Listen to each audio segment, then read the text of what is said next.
तो ये है 28 नवंबर की ट्रेड जो हमने ली थी। जैसे मैंने कहा कि मैं प्रैक्टिस प्रैक्टिस पे बिलीव करता हूँ, बाकी किसी चीज़ पे बिलीव नहीं करता। तो मार्केट मंथ में बुलिश थी, यहाँ से रिट्रेसमेंट होके आई। वीक में भी बुलिश है, पूरी नीचे नहीं आई। तो डे में अगर आप देखो तो ये 28 नवंबर की ट्रेड है जो यहाँ पे वीक बनी है। फिर मार्केट यहाँ से जिस तरह से होल्ड करे तो मार्केट ऊपर जाने के बहुत ज़्यादा चांसेस है। तो मार्केट ने क्या किया, ये लो बनाया, फिर ये हाई बनाया, फिर ये एक हाई बनाया। ठीक है, जो सर सर ये इधर इधर किया, सॉरी, ये मैं बहुत आगे गया। 28 नवंबर ये हाई बनाया। तो इस हाई ने 4-4 घंटे की मुझे कंफर्मेशन दे चुका था कि मुझे ऊपर जाना है। तो मैंने यहाँ से पहले एक फिब ड्रॉ की थी। वेट सेकेंड, इसको निकाल देता हूँ। यहाँ से मैंने एक फिब ड्रॉ कर ली थी, जिसका जिसका ये 618 ये लेवल था। ओके, 4 आवर का। लेकिन क्या हुआ कि मैंने यहाँ पर ट्रेड बनाई क्यों, ये आपको बताता हूँ। 1 आवर में आप देखोगे यहाँ पर इस सिनारियो में, तो मार्केट यहाँ से ऊपर ऊपर जाने की कोशिश कर रही थी। फिर जैसे हम लोग का सेशन है कि हम लोग 11:30 12:30 के बाद आते हैं। ठीक है, 12:30 के बाद आते हैं। तो मार्केट ने क्या किया यहाँ पर, एक ये भी इशू था कि ये पूरा क्लस्टर जोन था। ये जो जोन था, एक क्लीन जोन नहीं था, ये पूरा क्लस्टर जोन था। क्लस्टर जोन मेरे हिसाब से जिस जोन को कहते हैं जहाँ पर बहुत सारी आड़ी टेढ़ी बाइंग या सेलिंग हुई हो चुकी होती है। तो इससे तो मार्केट को निकलना था। और ऊपर जो टारगेट था तो 2650 का मेरे एक्सपेक्टेशन के हिसाब से था। तो मार्केट में क्या किया कि जब फॉल करने के बाद मार्केट हायर हायर लोग फॉर्मेशन बनाने लगी। अगर आप यहाँ पर क्लीनली ऑब्जर्व करो तो ये कितनी स्ट्रॉन्ग कैंडल्स बन रही है, 1 2 3 4। ये बहुत स्ट्रॉन्ग कैंडल्स बन रही है और अच्छी तरह से रिट्रेस होते होते जा रही है। फिर 30 मिनट्स में भी अगर आप देखो यहाँ पर तो बहुत स्ट्रॉन्ग कैंडल्स बन रही है, 1 2 3 4। फिर 1 घंटे में भी देखो तो मार्केट अच्छे से ऊपर जा रहे है, स्लोली बट स्टेडीली।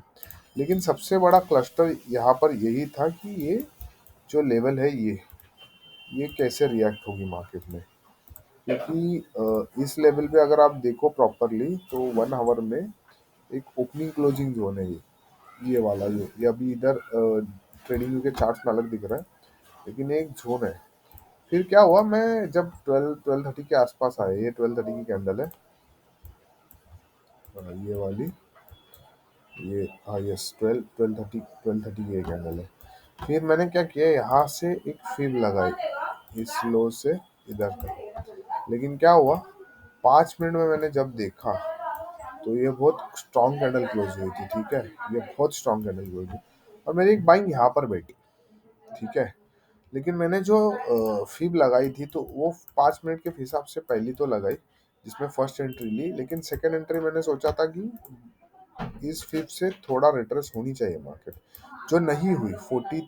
34 का भी एक सेकेंड बाय ऑर्डर था जो नहीं हिट हुआ, क्योंकि ये काइंड ऑफ रिटेस्ट करके मार्केट ऊपर गई। और मैंने यहाँ पर क्या किया कि मेरी जो बाइंग थी वो 38 के आसपास कुछ तो थी, और एसएल मैंने 80 पिप्स का रख दिया था। और टारगेट में एक्सपेक्ट कर रहा था 50। लेकिन क्या हुआ, मार्केट ने दनादन ऊपर जाना चालू कर दिया फर्स्ट ऑफ ऑल, और सेकंड स्ट्रेटली अप जाने लगी दोपहर में। तो इसमें कुछ ये सेंस नहीं बन रहा था। फिर मैंने मार्केट का एसएल थोड़ा ऊपर लाया 40 पिप्स में, और जो नीचे रखा था एक और क्वांटिटी बाय करने वाला था, वो कट कर दी। फिर मार्केट वन वे ऊपर जाने लगी। फिर क्या हुआ, मैंने सोचा कि 70 पिप्स या 80 पिप्स मेरे लिए बहुत होते हैं, 100 बोल के मैं 80 भी ले लूँ तो बहुत होते हैं। फिर मेरा टारगेट हिट हो गया, जो हिट हो गया आसपास 2:30-3 बजे, जिसमें मैं बहुत हैप्पी था क्योंकि मार्केट वन वे ऊपर गई थी, स्लोली नहीं गई थी। और 50 का तो मेरा टारगेट था, वैसे तो 100 पिप्स का टारगेट था जो अचीव कर लिया मार्केट ने। उससे भी ऊपर गया, 110 पिप्स गया, लेकिन ठीक है, हमें जो मिल रहा है वो अच्छा है। 50 तक तो नहीं गई मार्केट।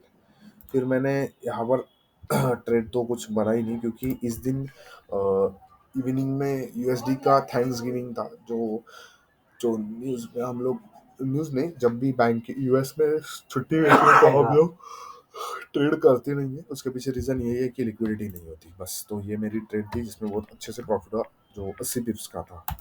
तो यही है, practice is most important. So this was the trade.